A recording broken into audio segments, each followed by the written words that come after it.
Sa lahat ho ng mga nangyari nung nakaraang araw, sa lahat ho ng mga taong nasaktan ko, especially po si Maris at si Jam, humihingi ho ako ng tawad sa dalawang babae.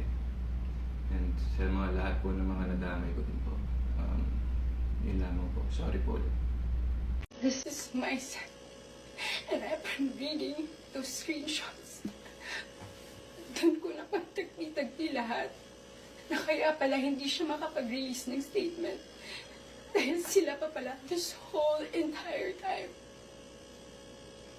I didn't know. I was in the dark. I didn't know. I had no idea. God knows. Ilang beses ako nagtanong. Ilang beses ako nanghingi ng statement. Doon ko rin na-realize bakit ganun yung reactions ni Jam. Now, I get her. I get her pain. I get her wrath. I get her anger. Kaya pala ganun.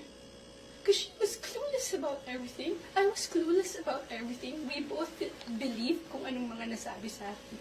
Maybe iba yung sinabi sa kanya. And I can attest that iba yung sinasabi sa akin. That's my side of the story. I have so many things to say.